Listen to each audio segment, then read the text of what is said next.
This is a broadcast from the Pop Cult Pod.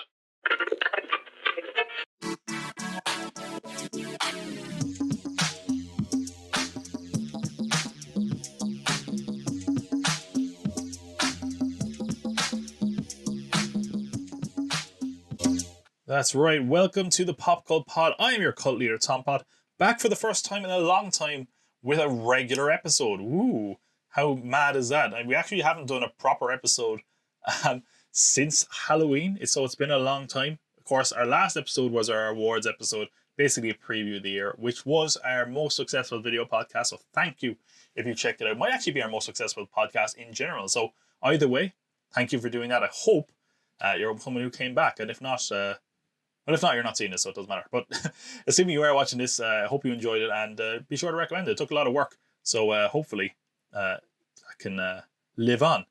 And you know, we're talking about awards. Let's go straight into awards that are even more meaningless when we get into our news and when we talk about the Golden Globes, because boy, there's a lot to say. So let's dive right into our new news. Not just news.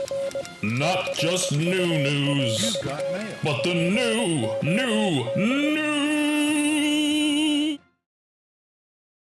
So this week we got the Golden Globe nominations. Now, if you thought my award show was stupid and made no sense, wait till you hear the Golden Globes. Now, I could really go on a diatribe about the Golden Globes, and I might someday very soon perhaps, because it's stupid.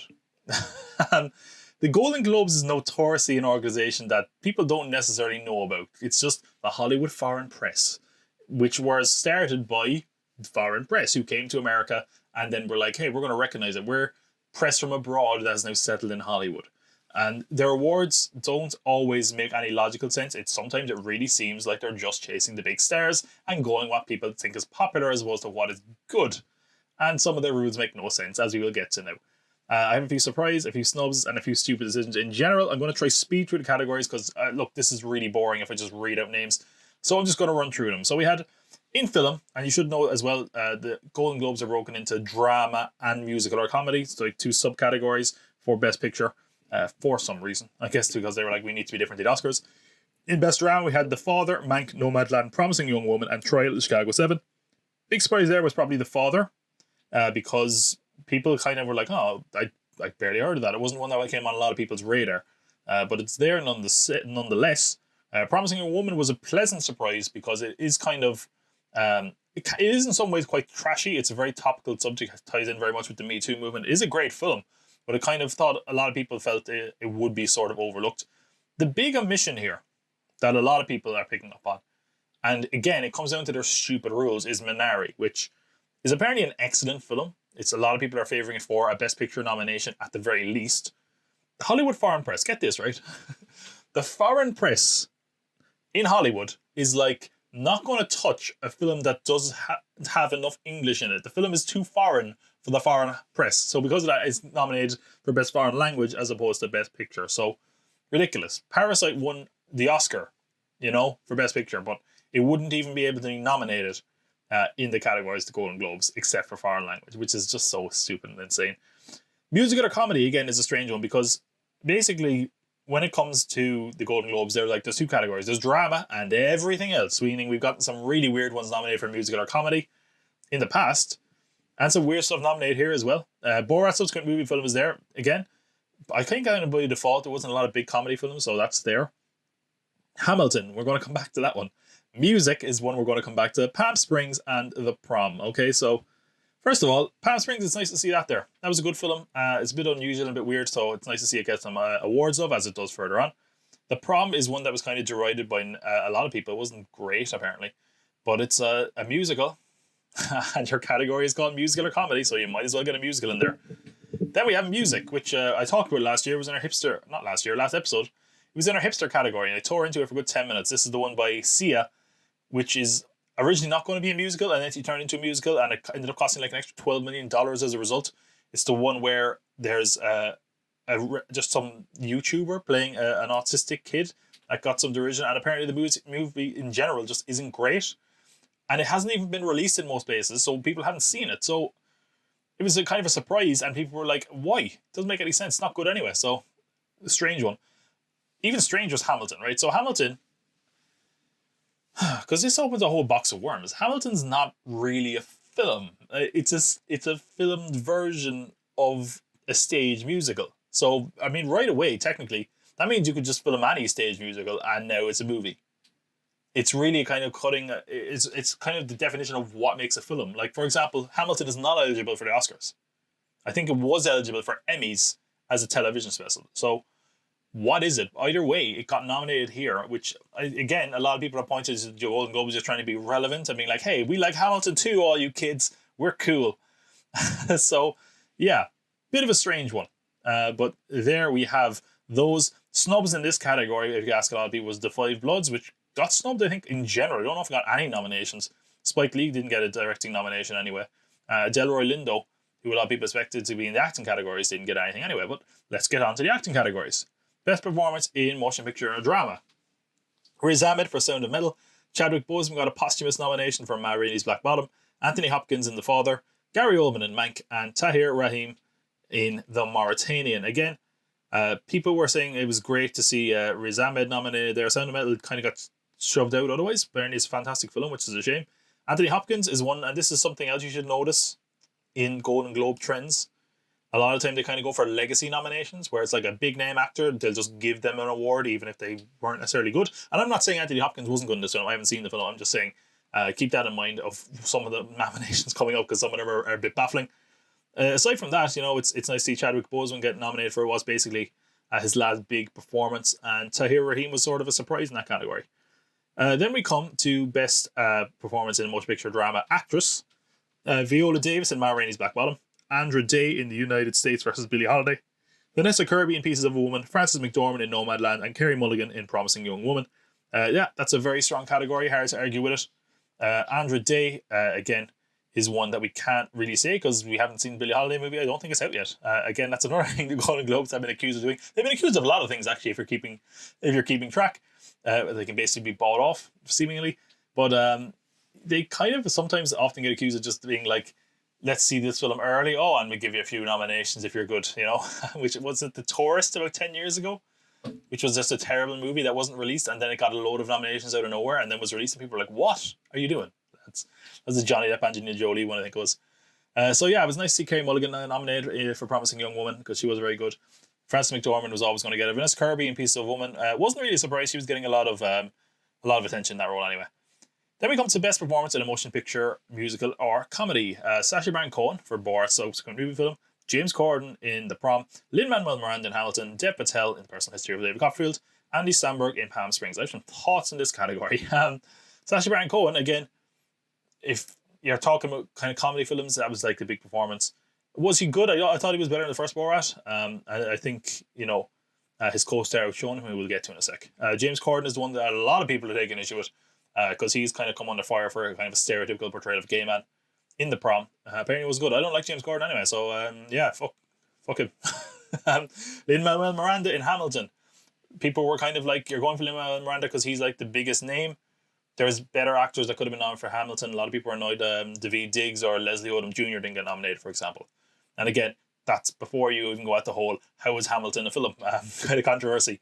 Dev Patel in The Personal History of David Copperfield, that was a surprise to me. I think it was just the kind of thing that it was such a shallow pool for comedy, even though he was very good and I did enjoy that film a lot. Andy Samberg in Palm Springs, again, this is a weird one for me because I really like Palm Springs. I really like Andy Samberg. But I think they could have got someone better. I think there was a better actor for that role. I just think he felt a little bit... I think the comedic stuff he was very good, but some of the more dramatic stuff I don't think he could carry, in my opinion. When we get to actors for musical or comedy, Maria Bakalova, that's the co-star I was talking about in Borat's subsequent movie film. She was excellent. She stole the show and I hope she wins. Kate Hudson in music, again, what is music? Why is Kate Hudson here? These are the questions we must ask the Golden Globes, and which they refuse to answer. They'll go, oh, we don't speak English, or something like that. That was a French accent. I wasn't trying to insult the French. I'm insulting the Golden Globes, You're with me, France. We're insulting the Golden Globes, okay? And, if they can't speak English, they couldn't even be nominated for the picture category. You know what I'm saying? Oh, like Minari. Michelle Pfeiffer for French Exit. Rosamund Pike for I Care a Lot. Anya Taylor-Joy for Emma. So, yeah. Kind of a few surprises in that one. But again, musical or comedy is just such a toss-up. That's never a normal category. There's always someone like, wait, what? Really weird. Some nominations there. But I hope Maria Bakalova is the one that wins it. I heard Anya Taylor-Joy was really good. I haven't seen about some of the other ones, but it just seems like it's a bit of a toss-up, that category. It always is. Supporting actor in a drama. Sacha Baron Cohen, that's right. He's been nominated twice. Once as a supporting actor in drama, once as a lead actor in a comedy. So that's kind of fun, I guess. Whether he deserves it, I can't say for certain. We have then Daniel Kaluuya in Judas and the Black Mask. Some people were kind of wondering if Lakeith Stanfield would get nominated for Judas and the Black Mask. Black Messiah, why did I say Black Mask? I was thinking of Batman or something. Yeah, kind of people were kind of expecting Lakeith Stanfield to maybe get nominated. I don't think they were ever going to nominate someone from the same film. It's rare enough that the Golden Globes would do that. Jared Leto in The Little Things, Bill Murray in On the Rocks, and Leslie Odom Jr. One Night in Miami. I saw Little Things, I didn't like it. I thought Jared Leto's performance was totally replaceable. It was a Jared Leto performance. I'm not a big Jared Leto fan, but I can admit he's given good performances in the past. This just felt like him phoning it in. They could have put anyone in there. I don't think it deserved a nomination. I think a lot of people felt the same way. Bill Murray on the Rocks kind of got shut out more than people expected it to. But it kind of does feel like one of those legacy nominations again. Leslie Odom Jr., he was excellent in One Night in Miami. One Night in Miami got a lot less love than I think a lot of people expected. But it does get a few more nominations as we go down the list. Supporting actress, then, Hillbilly Elegy went to Glenn Close. Again, that film, Hillbilly Elegy, was kind of torn apart. I think I said... Did I say that was the worst trailer I'd ever watched since I started the podcast? I think I did. And apparently the movie was awful, and that seemed like such give me an award, please. It's Glenn Close, so they're going to give her an award, apparently. Olivia Colman in The Father, Jodie Foster in The Mauritanian, Amanda Seyfried in Mank, and Helena Zengel in News of the World. That's a real kind of toss-up of a category, to be honest. I don't know who's going to win, and I don't really care. Best Director, then, which is a very a nice change of pace here, as we'll get to. Emerald Fennell for Promising Young Woman, David Fincher for Mank, Regina King for One Night in Miami, Aaron Sorkin for The Trial of Chicago 7, and Chloe Zhao in Nomadland. That's right, 3 of the 5 directors are female, which is excellent to see. I think it's the first time it's ever happened. And I have seen all those films except Nomadland, which I was supposed to see and still haven't seen it, but hopefully it's going up on Hulu pretty soon. That's excellent. It's nice to see. I think 2020 was the year with the most female directors. So considering the quality in that category, I mean, that's amazing to see. So good on them. I think, again, One Night in Miami didn't get very odd, right? Because One Night in Miami kind of got snubbed in a lot of places, if you ask me. I think it should have had a drama nomination. It should have had a screenplay nomination. It isn't in the screenplay nomination, as we'll see here. And the thing is also that it's going to get an Oscar nomination, because in the Oscars, writing is done for Best Adapted Screenplay and Best Screenplay. In the Golden Globes, it's not. And I often feel like in that case, in the Golden Globes, movies that are scripts that are adapted get the short end of the stick. And One Night in Miami was adapted from a play. So Emerald Fennell for Promising Young Woman was nominated for Screenplay. Jack Fincher posthumously nominated for Mank. That's David Fincher's father, who died in 2003. Aaron Sorkin for Trial of Chicago 7. Florian Zeller and Christopher Hampton for The Father, and Chloe Zhao for Nomadland, which, again, Father getting a lot of love.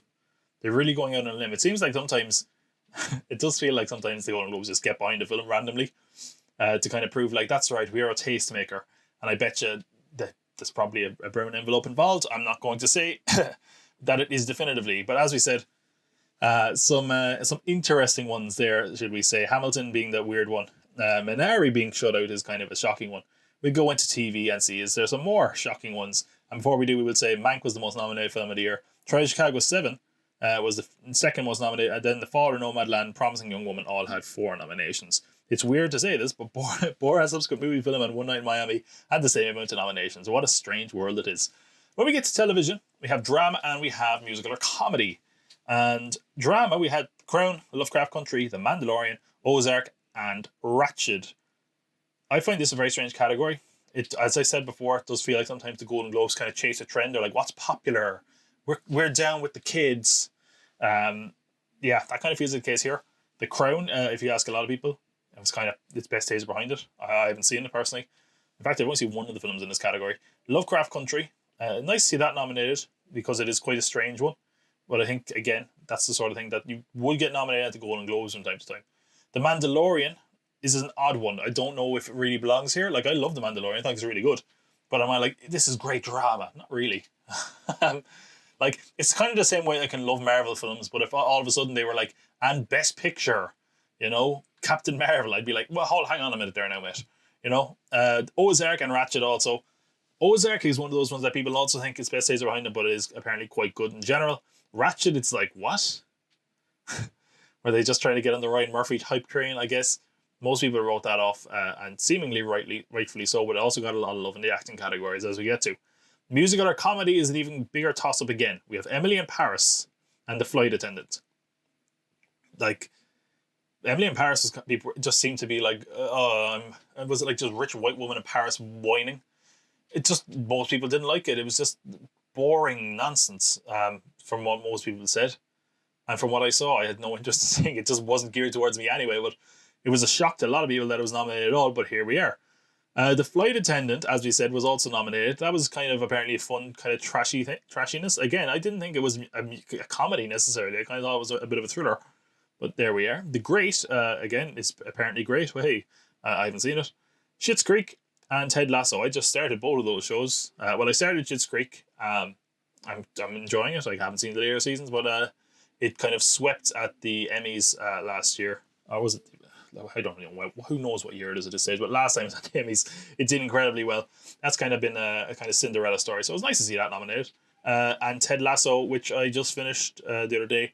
Again, I can't say it was like laugh out loud funny or anything, but I enjoyed enough of it and thought it was wholesome enough that I'm fine with it getting some love. Certainly in performance categories, I would have expected it. So Pop TV is the only kind of thing that's holding up terrestrial TV in those categories, and then again, it is technically an American channel, I guess. It's just it was made by a Canadian one, but yeah, this is the year especially where streaming dominates, and then a little bit of cable, but like I think there's one nomination in any of the major categories for a regular non-cable. I don't know. I'm trying to remember the opposite of cable. TV station, which is NBC. As we get to the nominations now, so best actor in a drama: Jason Bateman in Ozark, Josh O'Connor for The Crown, Bob Odenkirk in Better Call Saul, Al Pacino in Hunters, and Matthew Rhys in Perry Mason. Big shock here for a lot of people was Al Pacino. Basically being like, yeah, he didn't deserve that. It could be that thing again where they're sort of going for a big name actor in the hopes that he'd show up, I guess. But yeah, really odd one, because apparently Hunters was a kind of an average enough show as well anyway. But we get to Best Actress in Drama then. We have Olivia Colman for The Crown, Jodie Comer for Killing Eve, Emma Corrin in The Crown, Laura Linney in Ozark, and Sarah Paulson in Ratchet again. They love to nominate Sarah Paulson, even though Ratchet was apparently not very good. A lot of people have pointed to Lovecraft Country kind of getting overlooked in the acting categories, Jonathan Major and Journey Smollett not getting any love. I don't know if I said this already, but a lot of people have accused the Golden Globes of being a little bit racist. In the past, certainly. The film categories, they've kind of changed that. The TV ones, yeah, not so much. As we'll see, it does kind of feel like there's a lot of acting talent that kind of gets overlooked when it comes to that. So, yeah. Anyway, then we come to the acting for musical or comedy. Don Cheadle in Black Monday, one of the few African-American nominees, by the way, is what I'm trying to get at. Nicholas Hoult in The Great, Eugene Levy in Schitt's Creek, Jason Sudeikis in Ted Lasso, and Rami Youssef in Rami. Strong showing there. You can't really argue with that. I'm trying to think, is there anyone that notably jumps out as not being there? Not especially, although there are some snubs for series that we might get to in a sec. We have Best Actress in a Musical or Comedy, which is Emily in Paris, Lily Collins, Kaylee Cuoco for The Flight Attendant, Ellie Fanning in The Great, Jane Levy in Zoe's Extraordinary Playlist, and Catherine O'Hara in Schitt's Creek. Again, it feels like they kind of boosted the actors there because they nominated them for a series. In other words, Lily Collins and Kaylee Cuoco, it's like, if they're going to be in the Best Musical or Comedy, surely they should be in the Best Acting category, but I don't know. I can't say I haven't seen it. Maybe I'm just being a bit sour here. Jane Levy for Zoe's Extraordinary Playlist is kind of the only one that we have here for regular TV in America, which is NBC. So it's kind of really, really showing more and more these days that streaming is where TV is considered to be at now, as far as quality. So I wonder if there's any way you can turn that around. Probably not, which is kind of sad. But again, NBC have Peacock, so if that does well, I guess they won't they won't care. Catherine O'Hara in Schitt's Creek. I've just started watching the show. I love her accent. Give her all the awards. Assuming she's still doing the accent 6 seasons in. Just give her the award. I just love the way she talks. I was going to try to do one, but I was like, what does she even say? Best performance in a television series. That's I don't know, is that good? It's not. I might cut that out. Best performance in a miniseries or TV film. Now here's what I don't understand. I don't know how some of these messed up, but I'll come back to it in a sec. Okay, so Bryan Cranston for Your Honor, that was a shock. Apparently that series isn't very good, but again, he's Bryan Cranston. You better give him a nomination. There you go. Jeff Daniels in The Comey Rule, Hugh Grant in The Undoing, Ethan Hawke in The Good Lord Bird, which I'd never heard of, and Mark Ruffalo in I Know This Much Is True.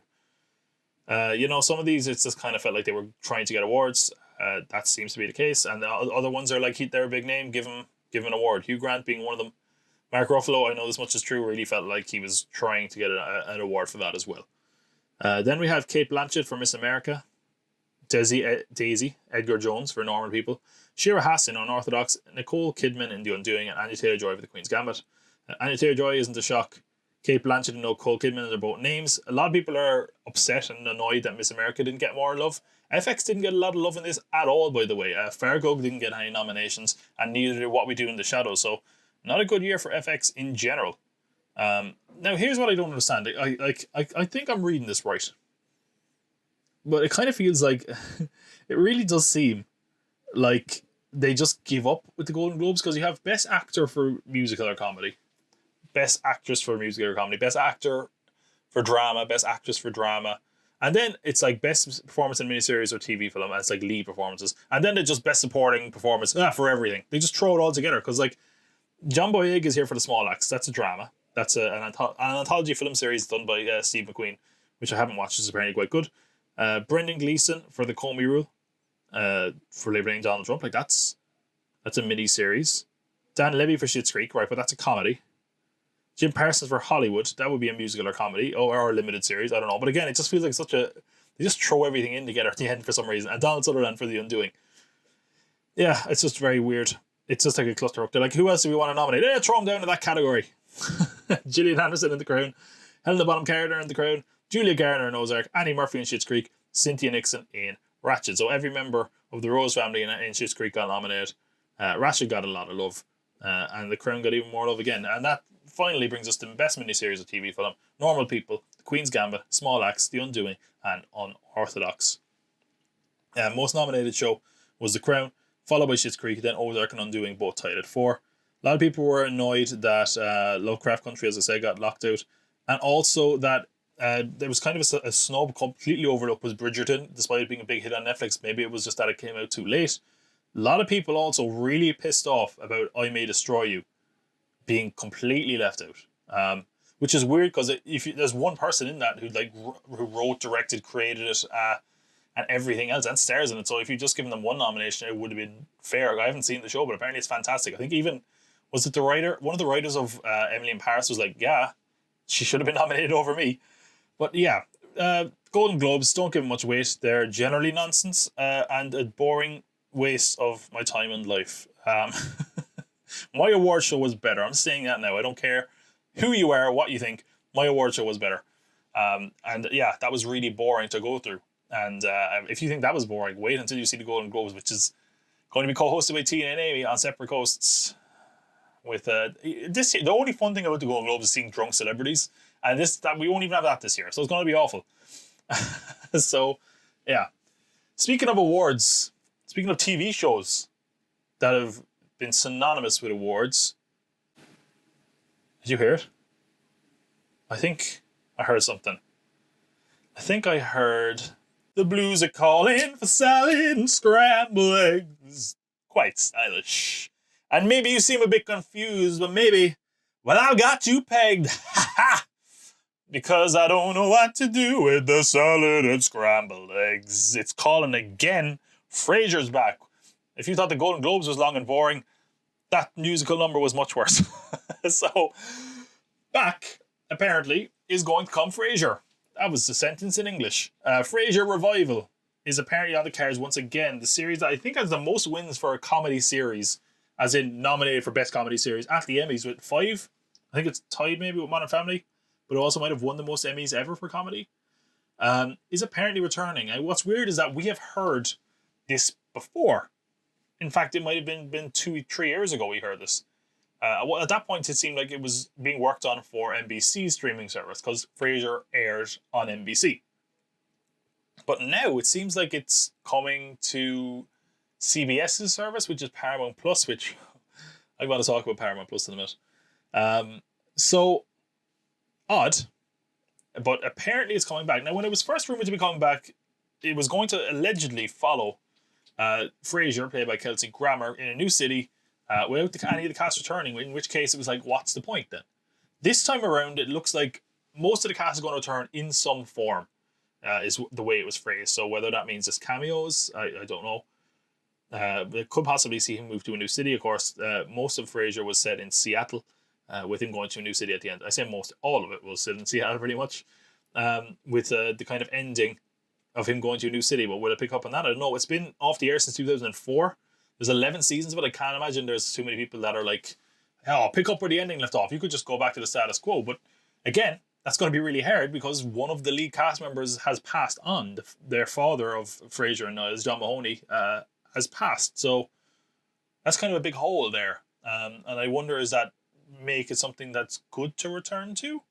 The other thing that's apparently holding this up is money, because you got to remember, a show that ran for 11 seasons that won that many awards, they made a lot of money per episode, and they probably want quite a bit of money to come back. And honestly, if you can't get the whole cast back, there's no point, but that's apparently where we're at. They're saying that if this can get settled, this whole money thing, that it could even start filming as early as the summer, so we'll see. I want to take this moment to talk about Paramount Plus. So, we had the Super Bowl at the weekend, and of course, Super Bowl ads. Super Bowl this year was on CBS, and CBS is owned by Viacom CBS, who obviously owns Paramount. So the streaming service they have at the moment is CBS All Access, which is rebranding to Paramount Plus. And I'm sorry, I know this is totally out of nowhere, but I think Paramount Plus is a disaster as far as marketing. Okay, here's why. You have like an original streaming service, like a Netflix, right? That's fine. You go there for expecting originals. With a Disney, you're like, oh, I know what Disney is. Disney are a brand. Even something like HBO, you're like, oh, HBO are synonymous with TV. You know, even if I go HBO, you'd probably go, oh, because you know some of the great shows that are in HBO. Paramount is nothing. You see it at the start of some movies, but I guarantee you probably can't name a lot of movies that have Paramount. So they had these ads, right? And they were going for something kind of charming, but it was so scattershot that it was really flawed in its execution, because they showed all these ads throughout the Super Bowl that wasn't like, say, when you, like, anytime you see a Disney Plus ad, okay, or even a Netflix ad whenever they have those, or even a HBO Max ad if you've looked at those online, they literally show you, this is what we have, flashes of content. They had characters from some shows just on a mountain because Paramount logo was a mountain, talking about it. But it was so random. It barely even got across that this was a streaming service. So if you didn't know what Paramount Plus is, you're like, what is this? Like, Beavis and Butthead is there. James Corden is there. Patrick Stewart. Star Trek is definitely there. They hit that hard. SpongeBob is there. Snooki was there. It's like, it's just all this scattershot stuff. And that's because they don't necessarily have like one clear, like, this is what Paramount has, because they're not synonymous with content. They've kind of gone into the background. And even if you were like, oh, well, I know they own Comedy Central, if you go to see some of Comedy Central's biggest hits, like, say, South Park, you won't have it. If you go to some of the, like, they own MTV. MTV don't really make that many TV shows anymore. Like, it just seems so odd. I don't get it at all. sorry, I know that's an aside. I just found it very odd. I don't know how well Paramount can do. And I think that's why they're trying to bank on nostalgia. You see a lot of these streaming services are going to try to tap into nostalgia. But here's another thing, right? I'm really digging in and wasting time talking about this probably. Like, when you look at like the streaming services, right, all of them are kind of tapping into nostalgia. Mandalorian is tapping into the Star Wars nostalgia, very much so in the second season, if you look, okay? Even something like a Stranger Thing is nostalgia for something that we haven't had already. It's like a lot of revival shows at all of these streaming services. HBO Max are doing a Friends reunion, you know? Peacock have Saved by the Bell coming back. Paramount, I think, are doing iCarly or something, because they own like the Nickelodeon thing. Again, probably should have said all the Nickelodeon stuff you own instead of just a brief shot of SpongeBob, you know? They're like, the thing is, they have like Paramount is owned by CBS, and it's CBS All Access before this. It's kind of synonymous with CBS content. CBS's demographic is very old, like really old. If you look at the shows they do, they kind of just do these standard procedural stuff. And that's probably not the demographic who's more likely to seek out a streaming service as well. So I find it very odd. And I don't know how well it's going to do. But I know I went totally off point there, but I just saw these ads Super Bowl and I was like, this is terribly executed. I don't know how well it's going to do. I might have to cut that out and put it on YouTube. But, you know, let's talk about nostalgia. Let's talk about another show that's being revived. And I guess, considering I did it for Frasier, I have to do it for this one as well. So if you indulge me for a sec.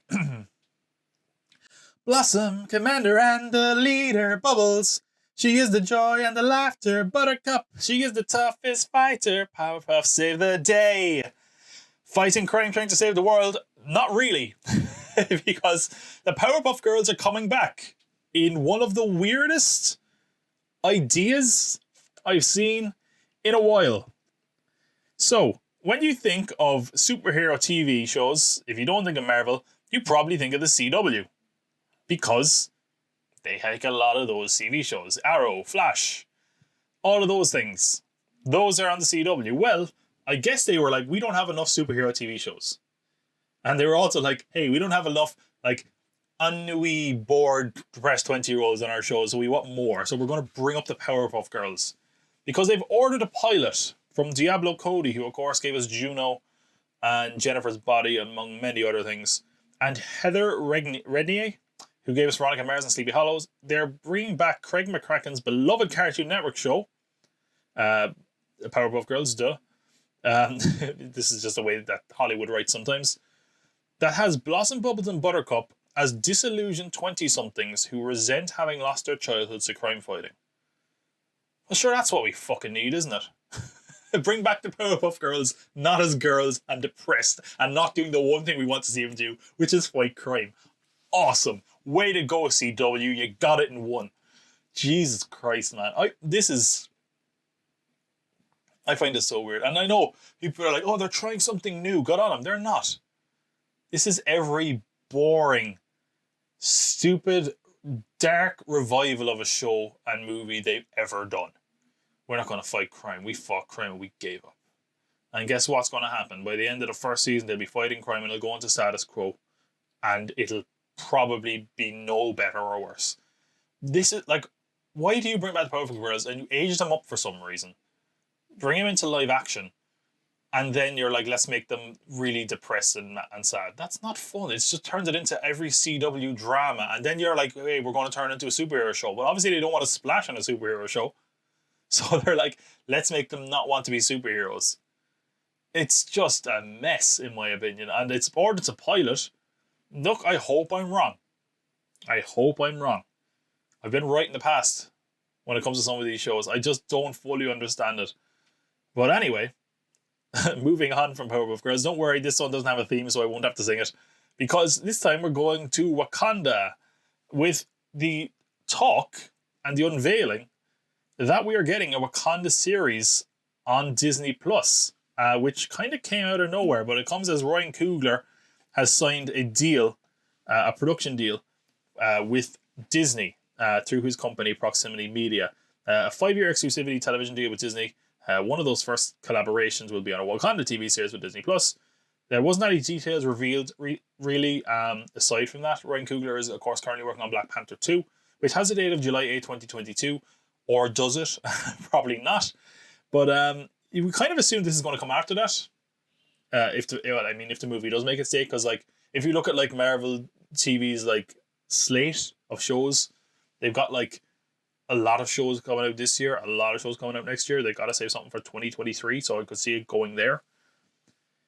I will put out what they said. Ryan Coogler is a singular storyteller whose vision and range have made him one of the standout filmmakers of his generation, said Bob Iger, executive chairman of the Walt Disney Company, who I thought he retired. It feels like he retired and then the pandemic happened. He was like, I'll stick around for a bit. So he's still here, I guess. With Black Panther, Ryan brought a groundbreaking story. Is it Bob Chapman is the other guy? Oh no, that's another guy. That's a YouTuber guy. I don't know. Something Chapman maybe. Or something Bob. Not Bob Iger. That was another guy. Ryan brought a groundbreaking story and iconic characters to life in a real, meaningful and memorable way, creating a watershed cultural moment. We're thrilled to strengthen our relationship and look forward to telling more great stories with Ryan and his team. Whereas Coogler said, it's an honor to be partnering with Walt Disney Company, working with them, Black Panther was a dream come true. Blah, blah, blah, blah. Right, that's enough of that. Basically, he was like, it's great working with them, and we're working on closely on a few select other shows. Oh, what's going on? We can't tell you. So, the kind of big question is, what is this going to be, really? Is it going to focus on characters established from Black Panther? Is it an anthology series of people that live in Wakanda? I assume. Like, the thing is, right, Chadwick Boseman obviously passed, and they've been very insistent about what they're trying to do with Black Panther. They don't want to recast him, although there has been rumours lately that they might get a new character to take up the mantle of Black Panther as opposed to the supporting cast. Some people wanted Shuri to take it up, although she had some controversial tweets. Those people were like, oh, maybe not. Some people wanted Danny Guerrero's character to take it up.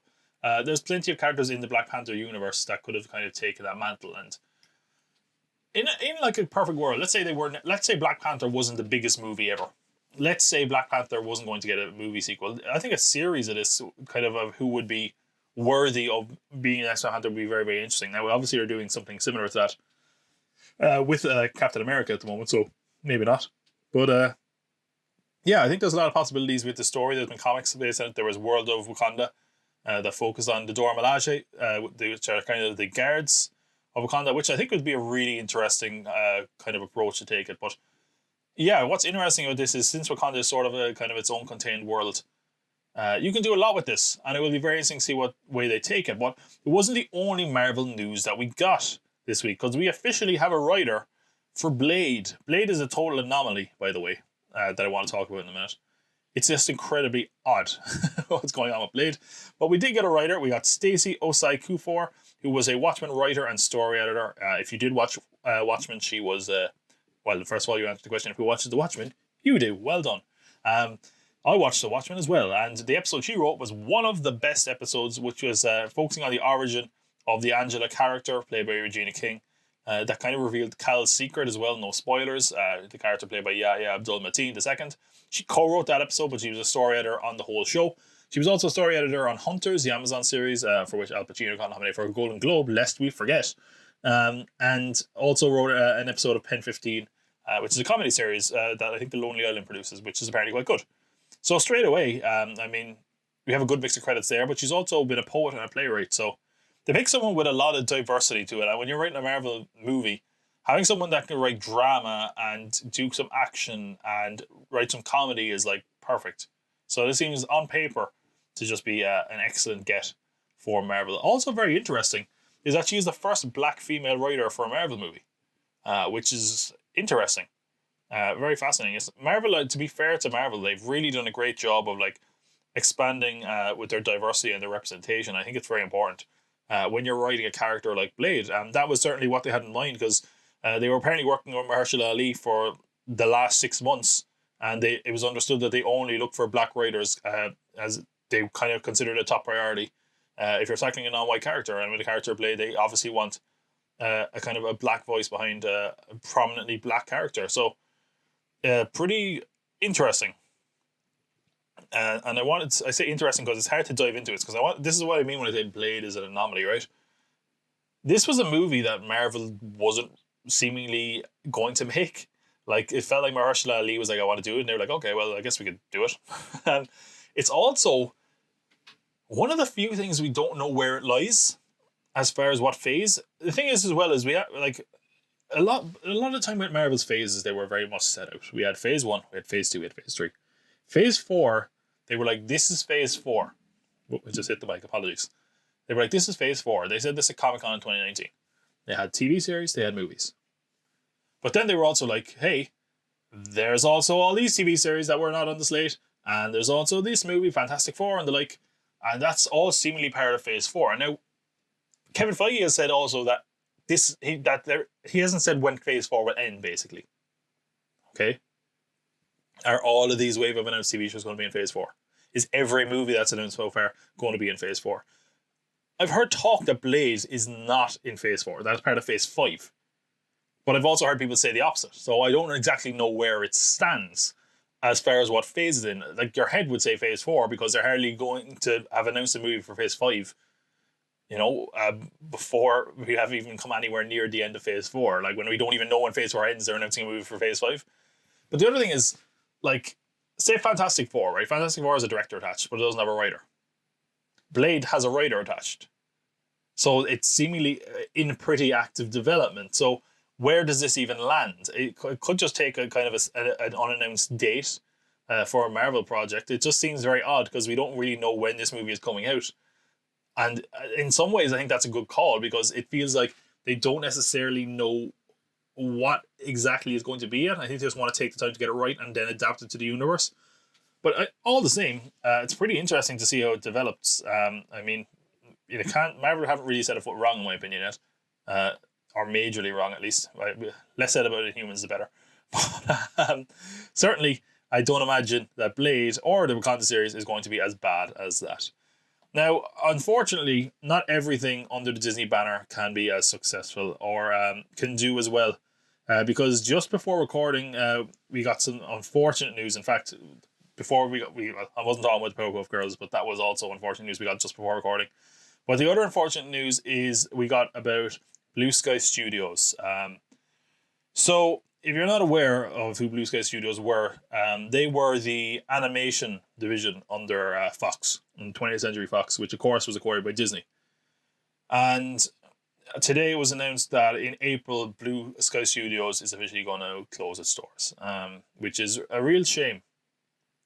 Because, of course, number one, it's going to put 450 people who work there seemingly out of work. Disney have said they will try give them a home in some of their other animation studios, Pixar or Walt Disney Animation Studios. But it's a shame. I mean, they put out 13 films that gross a total of $5.9 billion worldwide, which is nothing to sneeze at. And yeah, a spokesman for Disney said, given the current economic realities, after much consideration and evaluation, we've made the difficult decision to close filmmaking operations at Blue Sky Studios. It's a real shame. I'm just going to go through their filmography because they have some great stuff here, to be fair to them. I mean, they've been around a long, long time. I believe the first film was in 2002 with Ice Age. And, like, that is probably the big loss here, if we're honest, the Ice Age franchise. They had other films, but Ice Age was probably the big one. I think Ice Age by itself, it grossed like 3.9 billion, was it? Just by itself. That really tells you, 3.2 billion, sorry.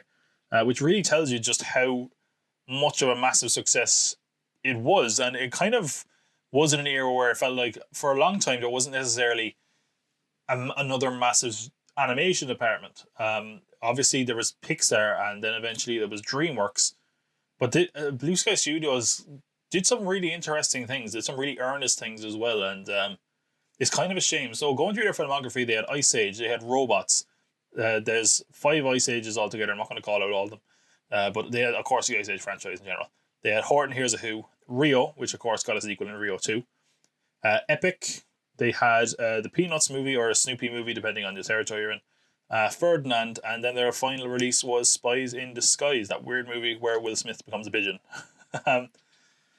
So yeah, it's a real shame because there are some quite good films there. I hadn't seen the Peanuts film or Snoopy, whatever you want to call it, but I heard it was very, very good, kind of really faithful, and just didn't try like to adapt it and like say away like Illumination if they were adapting something. Sometimes it feels like they go a bit too far. Even DreamWorks are guilty of that as well, but they really kind of did something that was faithful to it. The Ice Age franchise has had its ups and downs, but I mean generally more ups than downs. I think I've only seen maybe the first 3, but they're very entertaining. I mean the character of Scrat, if nothing else, was always very funny.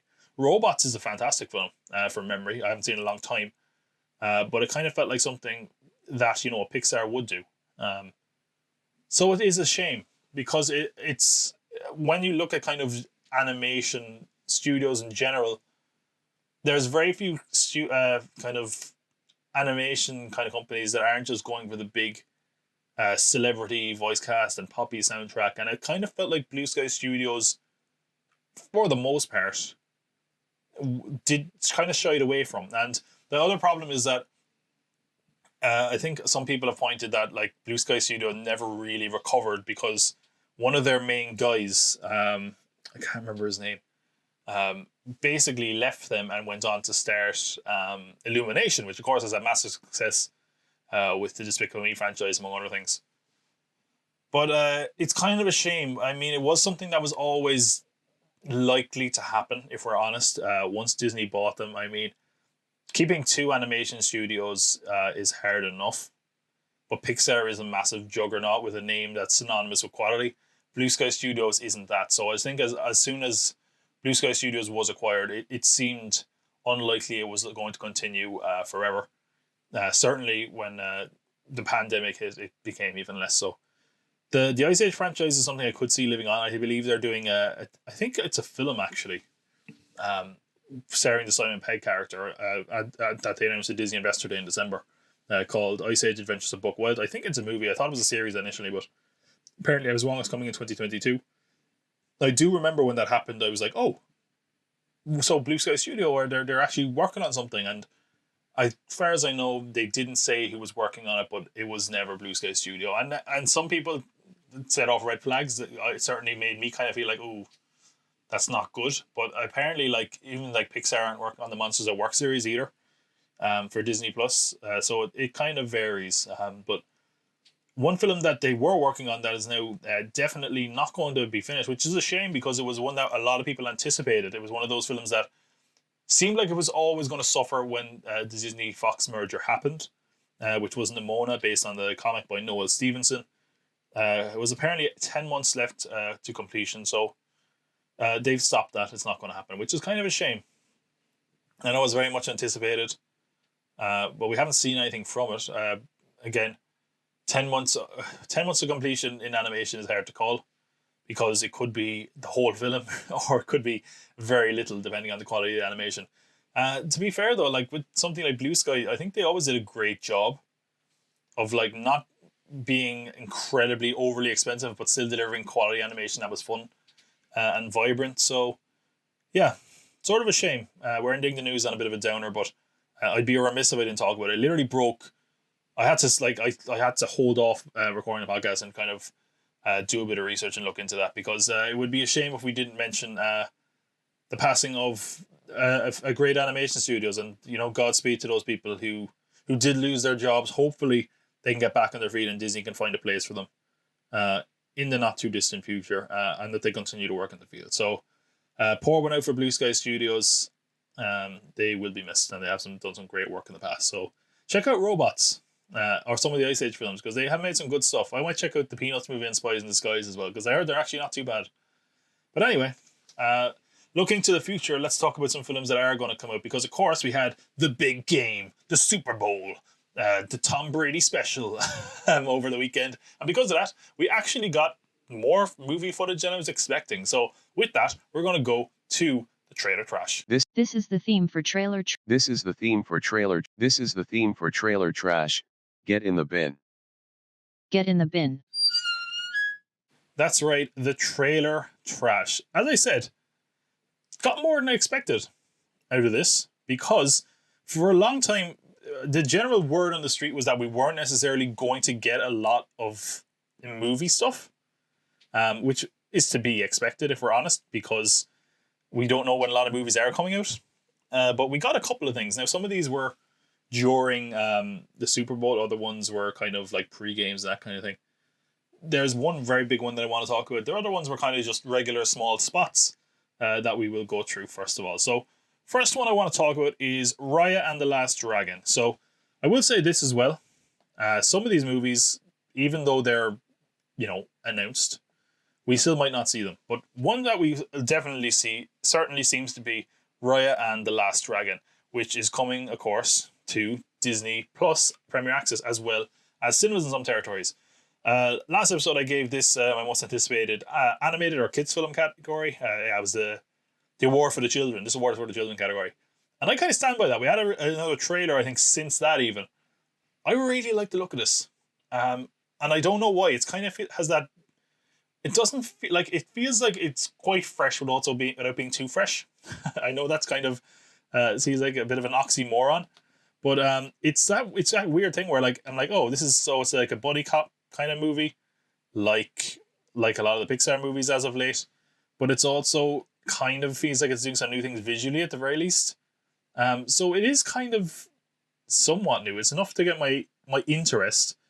I think the humor in it looks decent, if not excellent. And again, for me, this is the animation is what's going to set it apart, because it does look like it has some new things. We haven't really seen them fully embrace that kind of style in a while, and I kind of like the sort of mystical thing. It feels like this is kind of taking itself a bit more seriously than a lot of the Disney animated stuff, and that's something that I can get behind. So yeah, for Raya and the Last Dragon, I enjoyed it. It was only 30 seconds, but again, we had a recent trailer that kind of sold me, and as I said, I was excited enough that I put this as my most anticipated film of the kids' films this year. Maybe that's just because of recency, but it looks good, man. I really think it looks good. I like Awkwafina's dragon, and I know we're already can tell that we're going to all have like that cuddly toy or hedgehog or whatever is an armadillo that Raya has, because it just looks good. Now, something that you definitely don't want your kids to come to, mainly because if the trailer is any indication, they might start aging horribly and getting old, was the TV spot for M. Night Shyamalan's latest, which is of course called Old, which sees them on a beach. So the plot of this, from what I can tell, is that they're on this sort of beach, this kind of lagoon, where people start aging horribly. So like you see in the trailer, there's like a kid, and he walks away, and then he gets really old. Or like, well, not old. He's probably like my age. So let's not say that old. But on the other hand, like a character disappears and then they come back and they're like pregnant. It's like, but it's like I think it's like a teenager or someone young enough that's pregnant. Some people went crazy for this trailer. I don't know, is what I'm going to say. It's got decent cast. There's people in this where I'm like, hey, I like it. It's got that guy from Hereditary. It's got Thomasin McKenzie. I'm like, on paper, I'm like, this could be good. And it does what a lot of horror trailers do lately, which I kind of like, and I'm kind of also indifferent to at times, which is it just posts a lot of creepy imagery and weird stuff, and then sometimes it's good. It's like, it kind of just confuses you into being like, oh, that's so fucked up and weird. If you like want an example, we had like Us, trailer for Jordan Peele's film. There was also a lot of the kind of Ari Aster films are like that. I kind of got that vibe from this. And here's the thing. It's M. Night Shyamalan.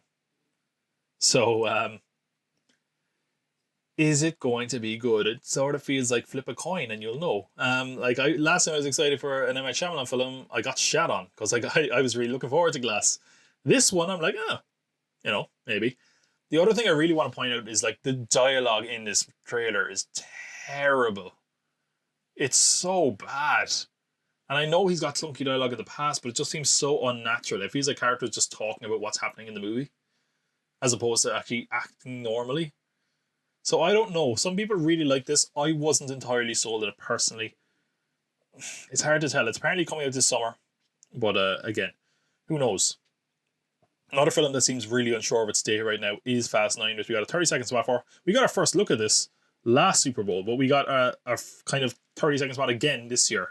Last time we got a full trailer for it though, so the 30 seconds would really tell you that maybe we're not getting this at all anytime soon, despite their insistence that it's coming to theaters soon. I don't know what else I can say about these. I kind of lose my mind anytime I talk about the Fast and Furious trailer because they're so stupid and entertaining.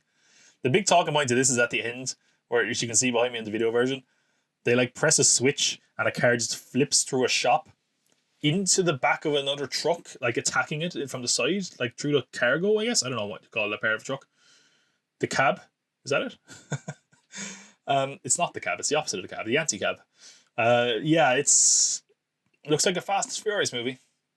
Helen Mirren gets in on the action driver in place. That's good. That's fun. And I'll keep it going here just in case you're watching the video version. It says in theaters soon. That soon is meant to be May. Now, this is put out by Universal. Universal just moved another release that was set for May, which is Marry Me. Now, again, you have to be acknowledged that a romantic comedy, they're like, probably not a lot of money in that. Push that to next year. Fast and Furious, if that's going to make money, it's going to make a lot of money. Put it out now because we want to make a lot of money and we need to make a lot of money now. So that might be their hope. Is this going to come out in May? I don't know, man. It's so weird because like Fast and Furious, when the first delays started happened, it was like, oh, there's no way we're going to, like, everyone was like delaying like 3 months, 6 months, and it was like, oh geez, are they crazy? And Fast and Furious delayed itself by like a year, and we were like, a year. All right, Universal, a year of coronavirus. And then it's like, oh, man, if only it had been a year, you know? So, like, that's where we're at, like, you know? It looks like a Fast and Furious movie. In my opinion, the fact that they only put out a 30-second spot, the fact they said in theaters soon, means they're not confident it's going to make the date and they don't want to reveal much. To be honest, the first trailer they put out anyway revealed so much to begin with. Did this do anything more for me? Not really. It wasn't enough to get me excited, considering we had like a 3-minute trailer last year that got me excited enough. This just felt like them being like, hey, remember us? We come back eventually. So yeah, not something that I was really massively blown away by, even though I am excited for the movie as a kind of guilty pleasure way. Then we got another Universal release, and this is one I didn't even mention in my preview for 2021.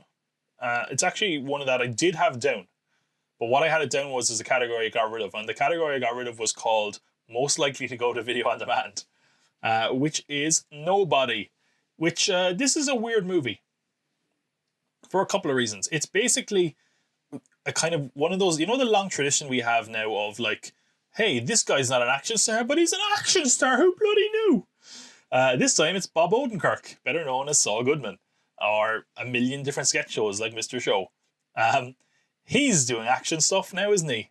And this is kind of interesting, because I've heard a few people say this. Like, the question is, if this wasn't Bob Odenkirk, like, if it wasn't the novelty of, oh, this is a comedy actor doing action. Like, let's say this was just Liam Neeson, who's not here tonight. Like, you know, he was at our last show. I'm sorry to disappoint. Maybe I'll give him a call later. Or I can do a horrible Liam Neeson impression, which I wouldn't do under any circumstances. That's something he didn't do last week. If this was, like, say, Liam Neeson action film, would we have any interest in it? Is it just because of the novelty of Bob Odenkirk? And that's not taken away from the quality of the movie or the way it looks, because I do think it looks quite fun. And the answer to me is probably not. I would probably think this is trying too hard if it was anyone but Bob Odenkirk. So it's like basically seems to be very John Wicky in its visual style and presentation. A lot of people have actually suggested this is part of the John Wick universe, actually, which is a lot of people suggesting. But basically the plot is like, he's used to be like kind of a hitman, kind of gunslinger kind of guy, and he gave it up for his family. And then this is what interests me about it as well, I will say. It has a kind of a self-awareness that I like. Like, it kind of knows it's being wacky and stupid. In that it's like, he's about like, oh, they stole my daughter's like bunny or something. It's like something weird. He says it in the trailer, I can't remember what it is. It's like, you stole like her bunny or something, like her cuddly, and that's why he goes on a revenge streak. I mean, like, it's kind of like taking the ridiculousness of the dog from John Wick and being like, what's even more ridiculous? Bunny. And then like the whole TV spot was like focused on him making like his like famous dinner for the family, which was lasagna, which looked terrible, by the way. Go back to killing people, because obviously lasagna isn't your strong point. See, the thing is, this is written by a guy who created John Wick, right? And it does have that kind of visual style. So a lot of people are speculating that it is going to be some sort of John Wick universe. And I mean, it's going to be like at the very end, Keanu Reeves is going to show up and go, I'm here to talk to you about the John Wick, initiative. Or it's going to be like that stupid, like, remember at the end of like what was it, Split, where all of a sudden Bruce Willis is there sitting down, because that's how Bruce Willis acts nowadays, and they're just like, oh boy, did you hear about this guy? I remember a guy, and Bruce Willis is like, yeah, I was that guy, wasn't I? You know, so is it going to be something like that, where it's like, this guy's a crazy hitman? You know, I used to think of another hitman that was crazy like that, and then it's Keanu Reeves, John Wick, boom. I don't know. I like the self-awareness of it, but it does feel like it's trying really hard. I do like the fact that it's Bob Odenkirk. And also, Christopher Lloyd is in this slinging guns, and that is how you will get my ass in a seat. I'm like, good on you, man. At your advanced stage, you're like, I can shoot people. Screw. Doc Brown is like fucking putting caps on motherfuckers, you know? So yeah, that's a bit of fun. But again, this is apparently going to come out in April. We got a spot. Now, as far as I know, I've seen some people say like, oh, it was a Super Bowl spot. I think this is one of those like Super Bowl spots, like the big game spot where they basically put a trailer online the day of the Super Bowl and then don't bother being like actually putting it on the Super Bowl. This is meant to come out April 2nd. Now, here's the thing. I think Fast 9 was originally dated for pretty close to that. If they had confidence in that release date, I think Fast 9 will be there. I don't think this is coming out April 2nd. But the other thing is, I feel like they spent so much money now that I don't think it's going to go on demand either. Like, this sponsored like a massive UFC card not that long ago. So I'm like, I mean, I don't know. I think this was originally dated for even February at one point. Yeah, it was. Yeah, up until recently, it was meant to be February, you know? Which is like, they pushed it very little time, and you can't just keep doing that. So I don't know. And if they think if they're confident in its success, and if they're confident in it's as a film that could possibly launch a franchise or even tie into a John Wick franchise, I suppose, I think they're very focused on getting it. And the other thing is this sort of thing, to be honest, is the sort of thing that can do well in a pandemic. When there's not a lot else out there, it could do decent if you just let it play for a while. And if it's good, which it looks quite fun. As much as I've kind of been overanalyzing and digging into it a bit, it does look quite fun. But it wasn't the biggest action trailer of the weekend, because there was the massive trailer that everyone was talking about that did have a spot during the Super Bowl for 30 seconds, but then put the full trailer online. And it was our best look yet at Falcon and the Winter Soldier. Oh boy. This launches actually pretty soon. March 19th is when we're getting this. Is pretty much at the moment a week after WandaVision wraps up. We have a week gap between WandaVision and Falcon and the Winter Soldier, although there is speculation we might get an extra episode. This is where I plug my other podcast and YouTube series, The Watcher, on YouTube, where I'm doing weekly watch-alongs for WandaVision. It's also available as a podcast on this very feed, would you believe it? So this is interesting, right? Because of all the Disney Plus series, and this isn't to say I'm not excited for this, it's the one where I'm kind of like, oh, I know exactly what this is. Like with WandaVision, I was like, oh, this is weird. It's like sitcoms and it's kind of weird, trippy stuff. What's going on here? Loki, I'm like, oh, time travel weirdness. I could totally be down with that. Other ones, it's like new characters a lot. This is one that's established characters, though. It was originally going to be the first Disney Plus series in the Marvel Universe. And I think I kind of see why it is that, because this does look like a kind of just a big crowd-pleasing action series. It doesn't look like it necessarily has that like the same amount of heart or interest or even artistry, and I don't mean that to be negative, as a WandaVision, for example. This kind of just looks like a big budget, Lethal Weapon TV series with the Falcon and the Winter Soldier. And that sounds class, actually, when I say it out loud. So I'm not really complaining. But if you're honestly asking me, is there much new or exciting about this? No. Again, I look at a WandaVision and I'm like, I can't believe the swings they're taking here. I see this and I'm like, oh, this is what I expected it to be. Now, that doesn't mean it's bad. In fact, there's things I quite like about this, but it doesn't feel like a very fresh concept. But again, it is cool just seeing these two characters together. I love their kind of relationship and their kind of antagonizing relationship that we see in this trailer. There's a moment that just after where I pause in the video version of them having a staring contest that kind of highlights that. And there's also kind of a couple of allusions to kind of MCU in general. But yeah, I don't know.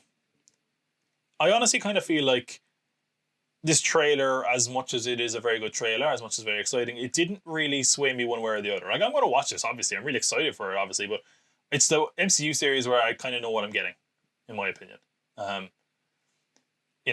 Like, it's like if you go to a restaurant, right? Now, here's my analogy. Tom's analogy that's going to be so insightful. Like, you go to a restaurant and there's something on a menu and you're like, oh, I've never had that before.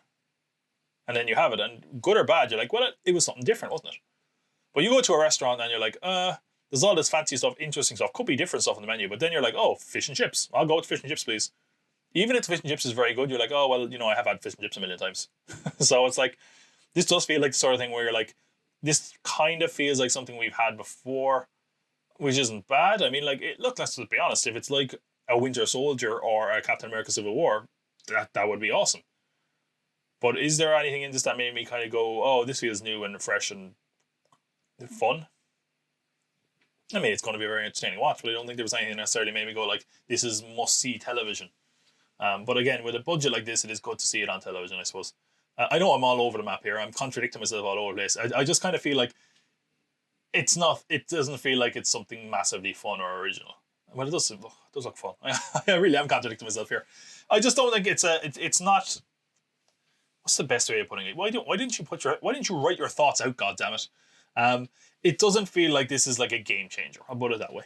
It just feels like it's kind of a fun series, and I think that makes sense as to why it would have been first. Like it's like status quo, a lot of fun action. These are the characters you love. Look at this big budget. This is what Marvel Disney Plus has to offer, and then you throw something weird like WandaVision, and they're like, what the fuck? So yeah, it looks like a lot of fun. Coming out March 19th. I just had to lean out of the way so I could see the date and the green screen behind me. Yeah, some cool stuff in there. We have Baron Zemo trying to put his mask, about to put his mask on. There is a shot of him with the mask on the new poster. We have a shot at the start of the trailer with Falcon jumping out of the plane, which has a few allusions, of course, to Captain America in Winter Soldier jumps out of the plane without a parachute. We also have that moment in Avengers. It kind of reminded me of that one as well, because he was asking about a plan. It's that moment in Avengers where they're like, do you have a plan? And he's like, or do you have a plan of attack? To Iron Man, and Iron Man goes, I have a plan, attack. So it kind of reminded me of that as well. But you know, I'm excited for it. I think what the problem with this is that I know exactly what it is. I know I'm going to enjoy it. So did you give me anything here that was different that would make me think otherwise that would get me more excited? Not really. You gave me kind of what I expected. And that's not necessarily a bad thing. We have the return of Sharon Carter in the trailer, who looks to be a major factor in this, which is great to see. She's really kicking ass in it. I believe, from what I understand, and I don't think this is a spoiler, it's just logical storytelling. Like, last time we saw her was in Captain America Civil War, where she basically helped Captain America, who was a fugitive. So the rest of the Avengers were on the run. So presumably now, Sharon Carter is also on the run. Although I don't, this is where I'm like, time travel. Does that make sense? Like her, it's like she was carrying on with Steve a little bit, and then Steve went back and married Peggy Carter. So she was macking on with her grand aunt. I don't know, her grand uncle in law. I don't know. Anyway, that's why you shouldn't think about this though, because it gets weird, bro. I don't know if I should say this as well, because it's been confirmed. And here's the thing, I was like, oh, I wish I hadn't seen that, but then I saw it everywhere. I guess a very brief spoiler, but it's kind of obvious anyway. There's one shot in the trailer that looked like it was hinting at that to me anyway. Is that there's going to be an appearance by, block your ears for 5 seconds, Don Cheadle as War Machine, which is cool as well. I like the connectivity of the universe. So that's what we got with Falcon and the Winter Soldier. Again, some strong trailers at Super Bowl, more than I expected, but also it could be bigger. It is just a case where we don't know if these movies are coming out. But there are some sure things here. Obviously, Raya and the Last Dragon and Falcon and Winter Soldier will come out. Other ones, who knows? But yeah, what did you think of the Super Bowl trailers? What was your favorite one this year? I'd love to know down in the comments below. And speaking of streaming, we're talking about Disney Plus. We should talk about HBO Max. Because listen, HBO Max, I think you're great, but we just need to have a bit of a chat, because you see, when I went on my little break post Halloween, if you remember before now, the episode I did before the award show, I'd lost my head. I kind of took some time off, got my head together, put my head on straight, and in the middle of all this, HBO Max basically tried to burn the world down by announcing that all their movies were going to go to streaming on HBO Max, which led to some thoughts and some interactions and some really questionable stuff from the studio itself and from some of the directors and actors involved. So here's what we're going to do. We're going to start our feature this week looking at HBO Max, talking about what the hell happened, talking about what it could mean for the future, and looking at what they're bringing to HBO Max. If this is where you leave us, come back hopefully in around 2 weeks, where we will do another episode, have another feature, and go through the news, of which I'm sure, as is always the case, in between recording this and releasing this, there's probably been some massive news that makes me look a complete knob that I didn't cover it. So cheers, lads. Until then, I hope you come back. And for the rest of you, this is our feature this week, HBO Max versus the world. There's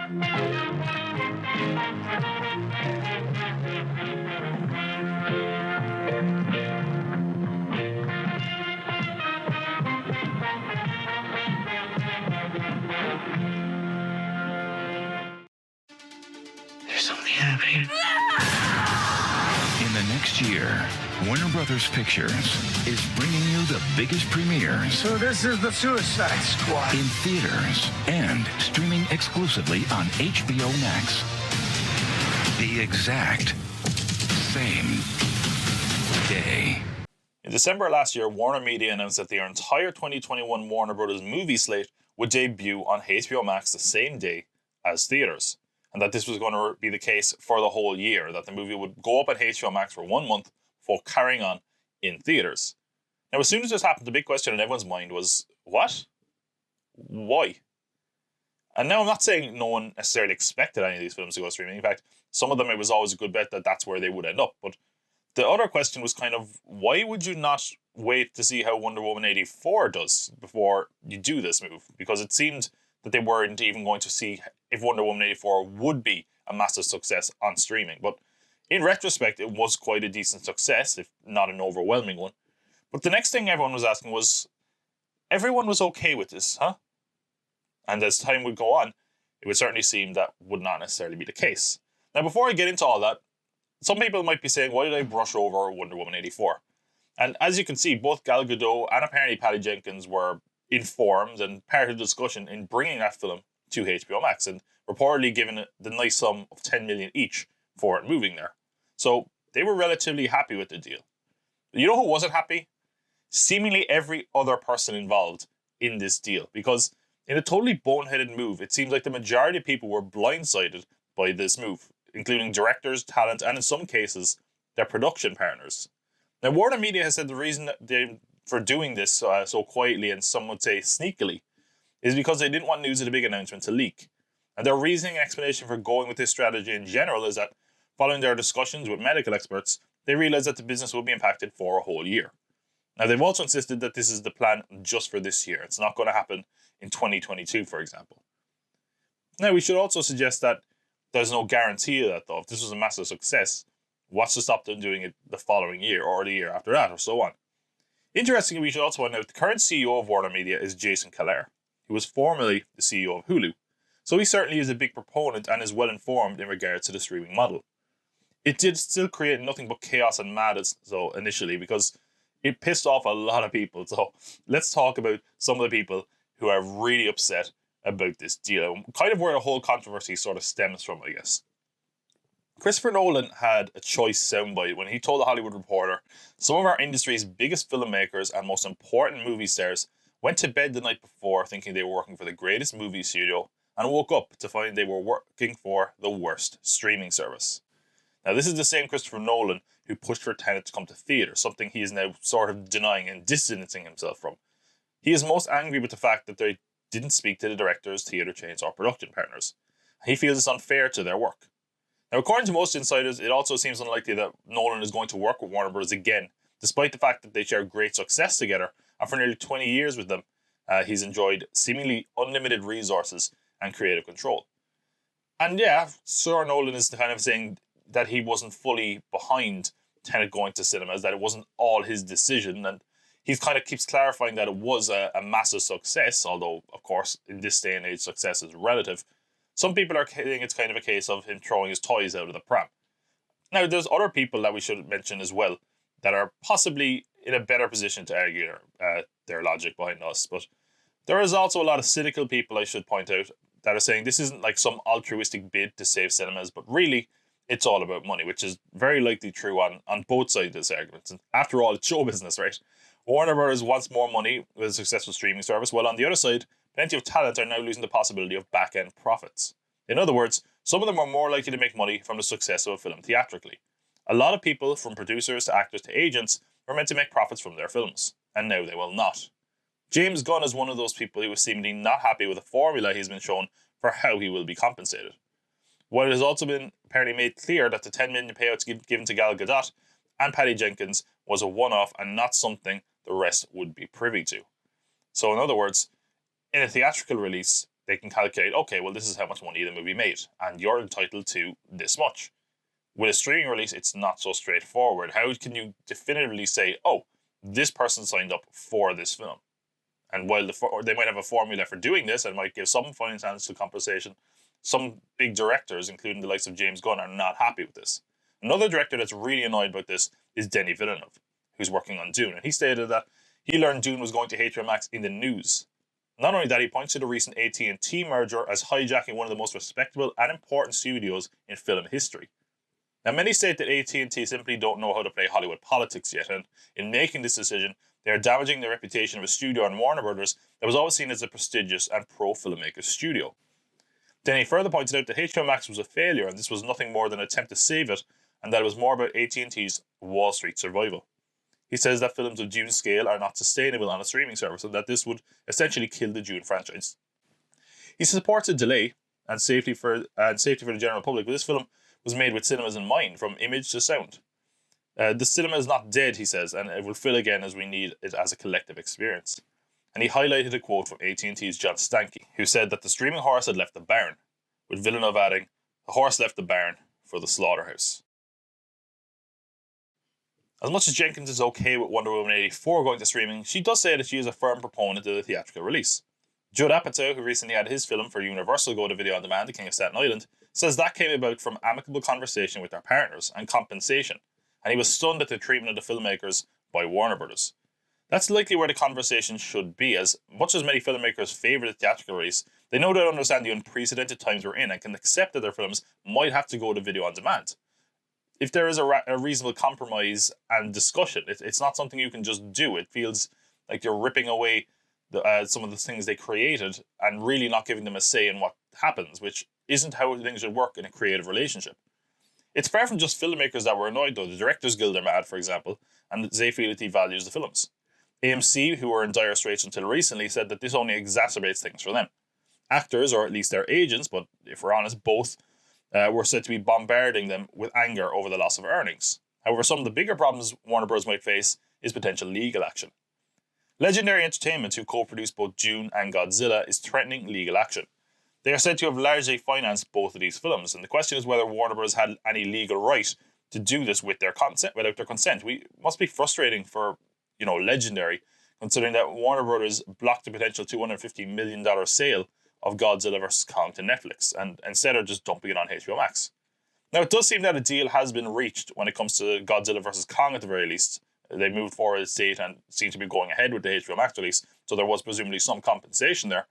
One could very much argue that this may well be the end of the monster versus the franchise as we know it. I mean, considering that before now, it wasn't necessarily a runaway success, and in fact, most people said Godzilla vs. Kong likely would have been cancelled had it not already been in production before the release of Godzilla King of Monsters. But here, how really successful can this movie be on HBO Max? Is it going to be successful enough to keep this franchise going? And while the argument still remains unsolved in the case of Dune, I mean, considering Villeneuve is staunchly supportive of the theatrical model, he is unlikely to relent so easily. In other words, I don't think you can just give him a blank check and he'll be happy. Adding to that is also the fact that Dune is only covering the first half of the book, and as Denny points out, this could be the nail in the coffin for a sequel that would finish the story. Complicating matters again is a prequel Dune series that was expected for HBO Max. Losing a talent like Villeneuve for a potential franchise would be a disaster. Furthermore, just putting the film directly on the same platform as the tie-in TV series prove that this move, does in fact devalue the film. While of course we can acknowledge that TV is often prestigious in the modern era, it further blurs the line between cinema and television, and with streaming from your home becoming more prevalent, that distinction could be vital in the battle for theatrical model rages on. So, in other words, when we're trying to say that we should go to theaters, and we can almost at some points draw a line and say this is something that we need to see in cinemas. But when you put it on the streaming service, and there's also a big budget TV series on the same streaming service, is that film even cinematic anymore? What makes that a movie as opposed to just an event series or a TV movie? I mean, as that line blurs more and more with each day going by, I mean, if we compare something like, say, a big budget series like Game of Thrones, where they showed episodes in cinema, or the fact that we're now getting A-list actors on television, if you keep doing this, the question is, do we even have cinema as we know it anymore? If we're going to see big budget films in our home directly, what is the point of cinemas, is what a lot of consumers might think. Now, interestingly, other studios have reacted to this in some way. Disney are currently changing contracts for future MCU entries so that in the event of a film going to streaming, they would have less legal woes. Although it might be too late, as speculation continues to mount over whether Black Widow will go to Disney+. But even still, if it would, it's expected that it would fall under the Premier Access model of Mulan and Raya and the Last Dragon, which if nothing else draws the line between what Disney considers to be cinema quality in the age of streaming. And many are asking what exactly did they put this film up with no additional charges? Why is it just with HBO Max? Would people not be willing to pay an extra $10, $15 for this movie? Is it simply to just undercut the competition and boost numbers, if only briefly? And then the other issue we have is, of course, international territories. So again, Disney are saying, hey, what you get for free on Disney Plus, that is big event TV series. Or if it's a film that just goes up for free, this is something that we think you will enjoy, but isn't necessarily prestige cinema as we view it. Whereas the things that they're putting behind the paywall, they're saying this is a big film, this is an event, and this is why you're paying a little bit extra for it. Whereas HBO Max are saying, hey, this is all up for you regardless. And does that mean it kind of blurs the line between what is considered a big deal as far as the film goes and just any old theatrical release or streaming release? Are they really one and the same in this day and age with this model? So speaking then of international releases, I mean, Disney and Amazon Prime have sort of a worldwide reach, but HBO Max currently only serves America. I mean, although this year they kind of hope to expand outside of that. However, the theatrical day and date release to anywhere outside of America raises a lot of issues. For one, as much as it does have international partners, which it often licenses their content to, for example, Sky in the UK or Crave in Canada, that's mostly been for television. The films have not had as easy a time being released internationally. Most have been set for a theatrical release, but let's be honest, theaters are closed, so who knows if that's ever going to come to pass. Let's, for example, just look into 3 films that have come to HBO Max so far. The first we're looking at is a bit of a strange one, which is Lockdown. To be fair, this was the film that was only conceived of and made during the lockdown. It wasn't part of their big theatrical slate up until the pandemic, essentially. But with a big name cast, this was a film that really could have done quite well, not to mention that it was never going to be more timely than now. I mean, the pandemic is a plot point, so if it's going to be successful, surely now is the time, especially when consumers are kind of starving for content, especially cinematic release with A-list talent. If you want to see it outside of America, though, you're out of luck. While it does have a theatrical release scheduled, cinemas are closed, and it's doubtful that this will get much play when they do open, assuming there are bigger films to showcase. I mean, are people really going to come out of lockdown after months and go see a film called Lockdown when they actually finally have some big budget releases that they wouldn't necessarily be able to get at home? I mean, look, as I said, Lockdown is a strange one.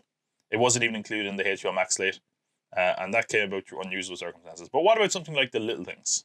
Okay, this was just released. It features an A-list cast. I mean, Denzel Washington is in it. It just got nominated for a Golden Globe, for God's sake. If you want to watch that on demand outside of America, you can't. While theatrical releases dates are set for a few of these films, and it's even been released in a few territories, but strange ones like Russia and Hungary, for example, where cinemas are open, the dates for most of these international territories are unlikely to happen or seemingly forgot about it and undated. And this is kind of one of the problems when it comes to international releases. While domestic dates are kind of set in stone and thought about, a lot of international release dates are just set and then forgotten about. There's some films that we might never see in theaters internationally. They might just go up on streaming, or they might just come out on home media when that's ready. It feels like it's not necessarily a priority to date areas of Europe, for example, whereas America gets a bit more priority there. Wonder Woman 84, though, was lucky enough to be released in some international territories before cinemas closed. But by the time it was released in America, most international territories didn't have a viable or legal way of watching the movie. It wouldn't be released on video-on-demand platforms until mid-January, which causes a big question to be asked. Are audiences outside of North America likely to wait as long for these films to come to their territory? By which point the film has either been out a considerable time already, potentially spoiled for them, or the price that is far more expensive and less valuable than their American counterparts. In the case of Wonder Woman, for example, let's look at this one specifically, right? In America, you had unlimited access to the film, okay? A month from when it was released on Christmas Day. And of course, whatever else is on HBO Max is also there at the same cost, which is a considerable amount. And all that is just for $14.99, which is about $12.40 in euro or $10.80 in pounds. Okay. Now, let's say you wanted to watch Wonder Woman 84 in the UK or Ireland. Okay. You'd have to go to it on video on demand, which would cost you €18, which is nearly €6 more expensive than just getting it in America, or 16 sterling, which again is a bit over €5 more expensive. And on top of that, you'd only get Wonder Woman 84 for 2 days as opposed to the month you'd have it for in America. And the other thing we should point out is that you're not getting anything else with that. Whereas if you sign up for HBO Max, you're getting all of their library. If you get Wonder Woman on demand, you're getting Wonder Woman on demand, nothing else. And not to mention the fact that if you did wait for the video on demand release of Wonder Woman, you would also have had to wait nearly an extra month until you were able to get it. And this is one of Warner Bros.' blockbuster releases. And the problem is, how do you justify an increased price for less content and later to audiences outside America? It's leading to the obvious problem with this release strategy: piracy. The day that Wonder Woman 84 was released on HBO Max, 10% of all piracy was for this film. And while certainly international audiences were a big chunk of that, nearly 1 in 10 was actually from America. And while piracy is always a problem with film, it is only likely to get worse considering pirates now have access to the best quality possible for a film release as opposed to a bad cam job. VPN workarounds are also more likely to pick up, but at the very least Warner Bros. Is getting some money for that. But the question is not what they can do to stop piracy, but what they can do to make it less enticing to foreign markets. And without an alternative to on-demand viewing outside of America, then piracy is going to run rampant. For example, one of the bigger initial releases coming to HBO Max was the Snyder Cut of Justice League. This was announced before Warner Bros. Slate was going up there in general, which, as of this writing, has not confirmed many of its international release plans. And while they're saying it's going to be closer to release that those are announced, we're getting pretty close to a release now. Considering how much of the Snyder Cut movement came from international territories, this seems like a massive oversight.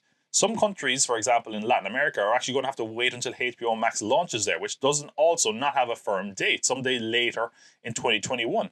Something, again, that if we were to compare it to another streaming service, like say The Mandalorian.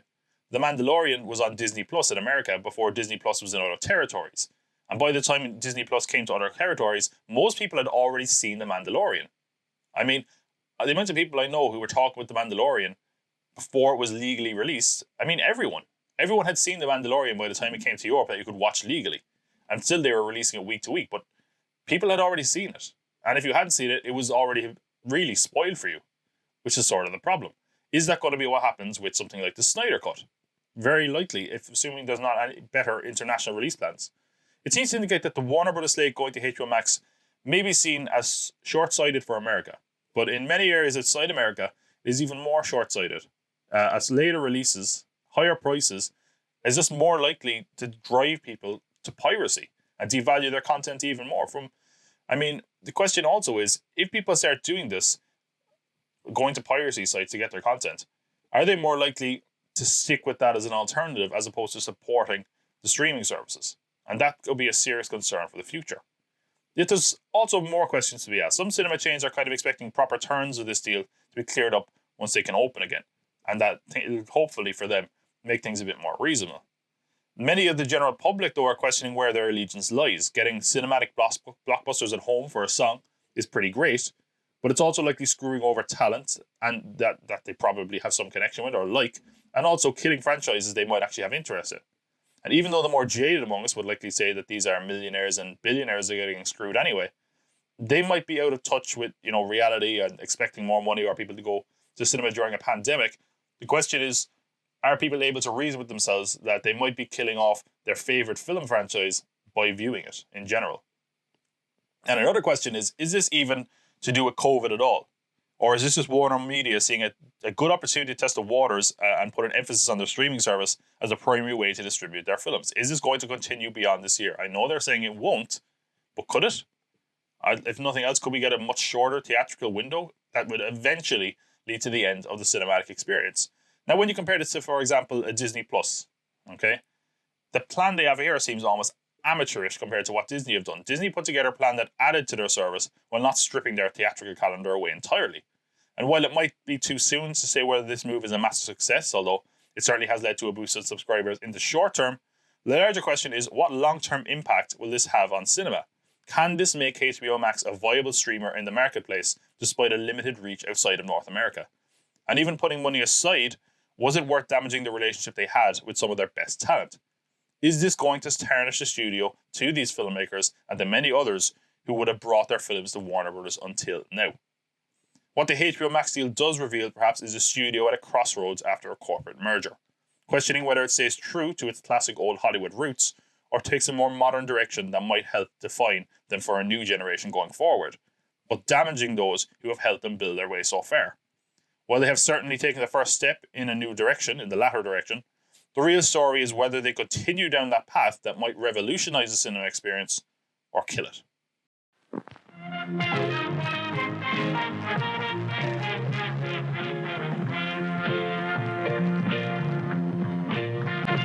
And that is where we leave the show this week. I'm not going to do useless IMDb trivia because I want to try to keep the show a little bit tighter than it's been in the past. But yeah, that is the HBO Max deal. What do you think? Is it a thing that people are just kind of blowing out of proportion, or is it going to be a big deal and a game changer? What film on the slate are you most excited to see? Either way, we will be back here in about 2 weeks, hopefully. There'll definitely be another episode in February either way, so don't miss that. Like and subscribe to the YouTube channel so you don't miss it. I mean, aside from that, Fridays, The Watcher is going up talking about WandaVision every Friday, available as a podcast on the stream, or of course on YouTube. Whatever way you check it out is fine by me. I'm not going to tell you what to do. You make your own decision. Aside from that, you can contact me on socials. I'm not going to go through all the socials I have at this stage. I'm on TikTok now as well, for some reason. Just look Pop Cult Pod, see the logo, or see my pretty face, and you will know that it's me. Regardless, I hope you come back and I hope you enjoyed this. Tell your friends, like, subscribe, all that stuff. Leave a positive review and all that, you know. You know what to do. I don't need to tell you. And remember, I can't spell cult without you.